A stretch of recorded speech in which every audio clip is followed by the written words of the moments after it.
Yes, hello guys. Magandang hapon po sa inyong lahat. Time check, 4:25 na po ng hapon dito sa Pilipinas at magandang hapon po or magandang araw, tanghali, gabi, umaga, tanghali, gabi sa ating mga kababayan na nandiyan po sa abroad, no? At ngayon po ay araw ng Miyerkules, August 20, 2025. At yun, so napakarami pong issue ngayon at isa na nga rito yung issue kay Robin Padilla, no, na hindi pa nga po ito nagpapadrug test dahil nga may hamunan na nangyari dyan sa Senado. Pero alam mo, by the way po, noon pa po pinapatupad itong drug testing na to nung time na SP pa si Tito Soto, no? So Senator Tito Soto, nagpapadrug test po talaga sila dyan. So nangyayari po ngayon nga lang talaga no, wala si Tito Soto, wala na si Tito Soto, hindi na po siya tawag dito Senate President. Ewan ko ba bakit nawala na po yung drug testing. So ngayon ay nakabalik po ito dahil nga po sa nangyaring hulihan ng amoy Mary Jane dyan sa Senado. At eto nga po, nakita nila na si Nadia Montenegro na dating actress, no? Ang nandyan sa CR ng pambabae at yun po ang kanilang hinihinalaang may gawa ng lahat na to. At nung iimbisigahan na ay nag-leave of absence at siya po ay hindi na pumasok, no? So halatang-halata naman siya doon, no? Nadia, ano ba? Idol pa naman kita dati. Grabe, halos kaidaran pa po natin yan, si Nadia Montenegro. At talaga namang gandang-ganda ako dyan. Magandang beauty niya ni Nadia Montenegro. Pero talagang ganun pala ang nangyayari sa kanya ngayon. Na-hook na rin pala siya ng ganyan. So, nung dahil dyan, ay nagkahamunan ng magpa-drug test, hair follicle pa ha. At syempre, nagpa-drug test na sila, Rafi Tulfo, group, Mig Subiri, sila Tito Sen, nagpa-drug test na po, pero etong si Robin Padilla hanggang ngayon. Ewan ko kung may balita na ngayon na nagpa-drug test na.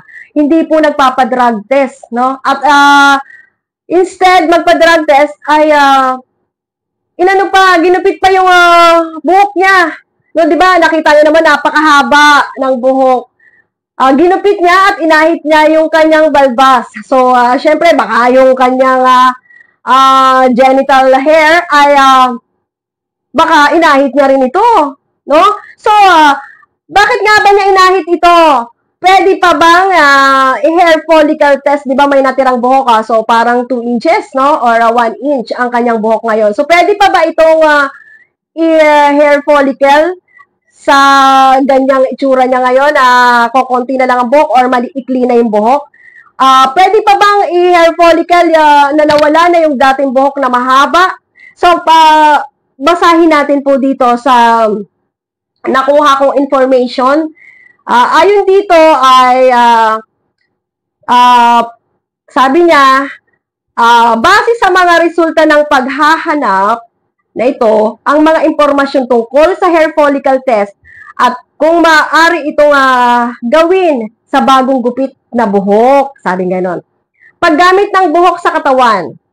Ayon kay PIDEA Director General Moro Virgilio Lasso, maaaring gamitin ang anumang buhok sa katawan para sa hair follicle drug test. So, maaari daw gamitin ang kahit anong hair or buhok sa katawan kung hindi pa ito ahit, no?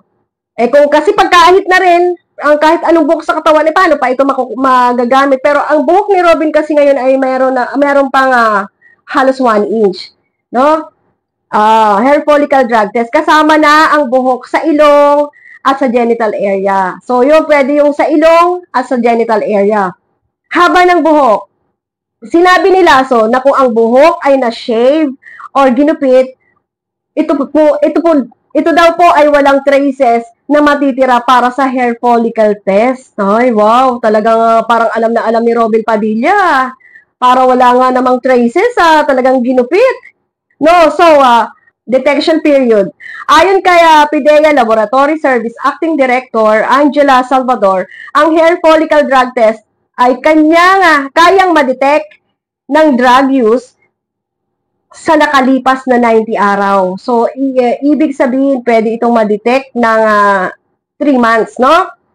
So, kung ang buhok ay bagong gupit at maiksi, maaaring makaapekto ito sa pagkakaroon ng sapat na sample para sa pagsusuri. Gayunpaman, ayon sa PIDEA, maaaring gumamit ng ibang buhok sa katawan kung kinakailangan. Makakaapekto pala ito sa pagkakaroon ng sapat na sample. So, hindi magkaka-error pala ito. Kaya pala pinagupit ni Robin Padilla.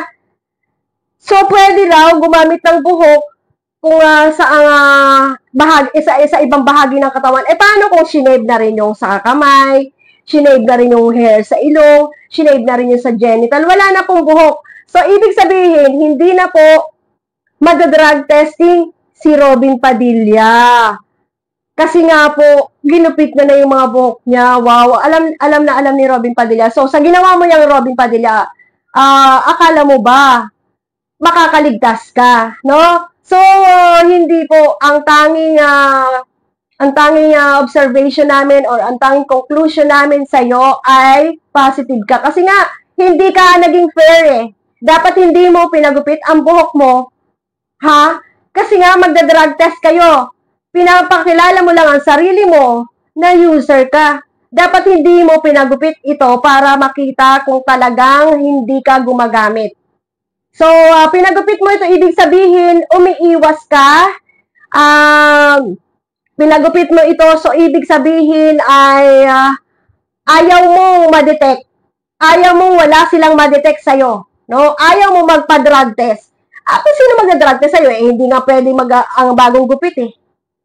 Makakaapekto nga ito sa sa mga sample sa mga pagsusuri makakaapekto nga ito bakit mo pinagupit? Dapat hindi mo pinagupit para napatunayan mo ang kayabangan mo na maano ka, makatao ka.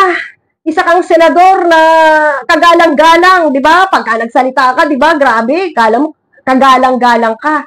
Dapat napatunayan mo 'yun, hindi mo dapat pinagupit 'yun. Robin Padilla, kaya alam mo, ang tingin sa'yo, nag-i-escape ka. May escape ka sa drug testing, kaya ganun ka, Isa kang nako, Robin Padilla, sa bagay noon pa naman, alam na namin na gumagamit ka. Alam na namin yan. So ngayon, paano ka pa makakapagpa-hair follicle, no?